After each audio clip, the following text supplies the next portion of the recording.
Flamenco Louisville is really a community resource for people who are interested in being involved in flamenco, whether they want to do flamenco as a musician or dancer, or whether they just want to come out and appreciate it as an audience member. And we attempt to be an inclusive organization where everybody can access flamenco at a level that's appropriate for them. So we have classes for all levels, including children and adults, beginner, intermediate, advanced. We do huergas, parties, flamenco parties in this space in our studio at 1710 Frankfurt Avenue. And that's a great opportunity for anyone to get a little taste of things because it's a party, it's casual. And so there's not the pressure to perform or do anything in particular. If you want to just sit back and watch, you can. We also do performances at various levels around the community. So again, we're trying to provide many different levels for the membership as a community to participate in flamenco.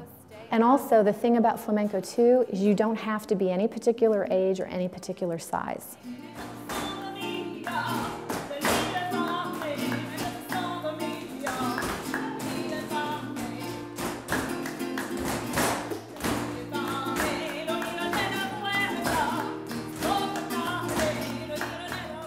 One of the things that's inherent in flamenco as an art form is this sense of collaboration.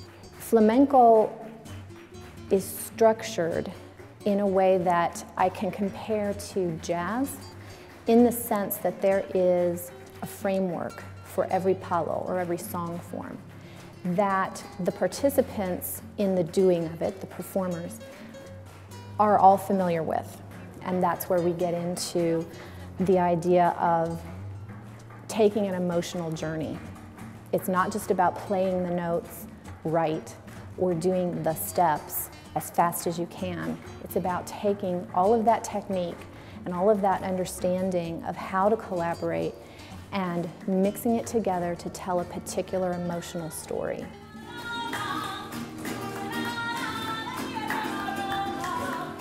Flamenco as an art form really evolved out of the cultural diversity that was present on what was then the Iberian Peninsula during the rule of the Moors. So people from as far away as Persia, India, the Middle East, Africa, everywhere were living and working and studying next to each other. And so they're sharing elements of their culture, you know, their music, their singing, their dance, their food. With the reconquest of the Spanish monarchs in 1492, that was the end of diversity. It was conform, get out, or we're going to kill you. So this is the start of the Spanish Inquisition.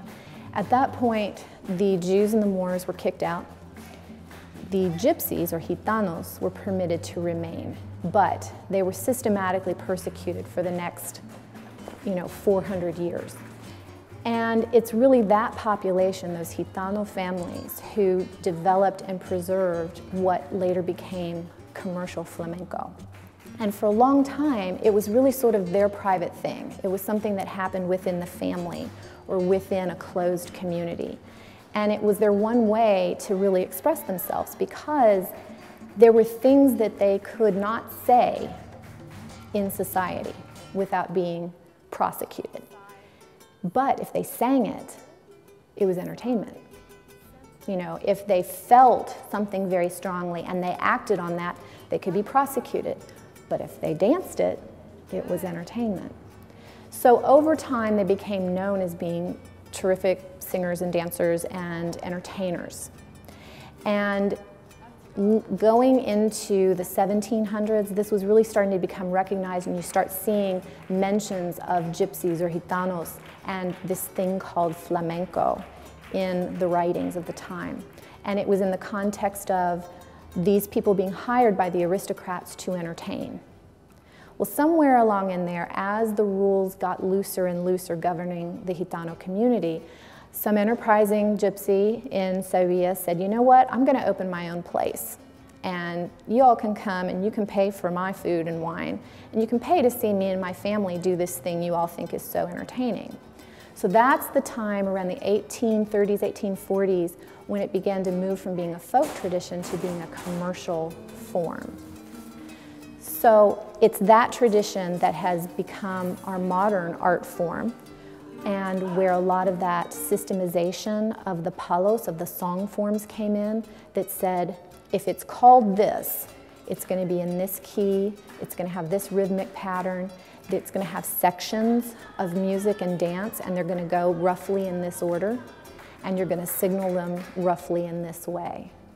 So this is where the systemization starts to come into place, and it starts to be taught as an art form.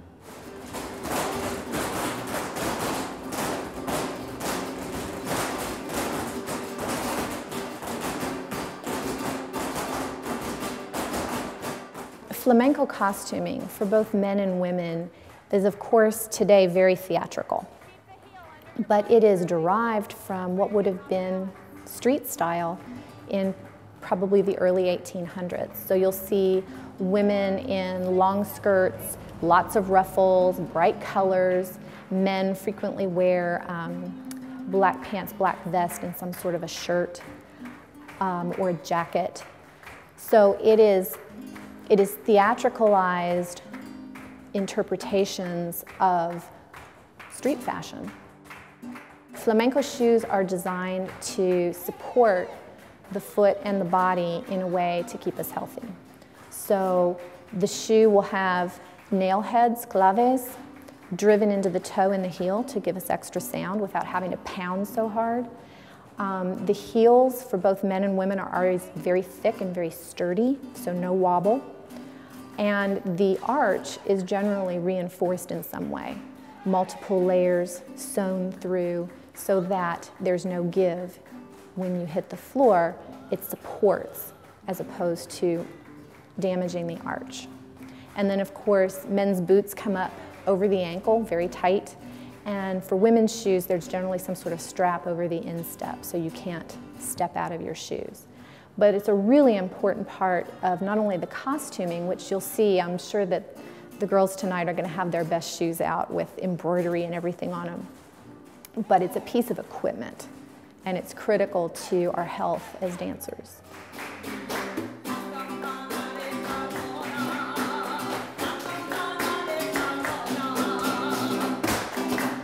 If you come to Flamenco Louisville to start your flamenco path, not only are you going to have that experience personally, but you're also going to be in a very supportive environment in which to do it. I think it's very scary for a lot of people to be that open emotionally.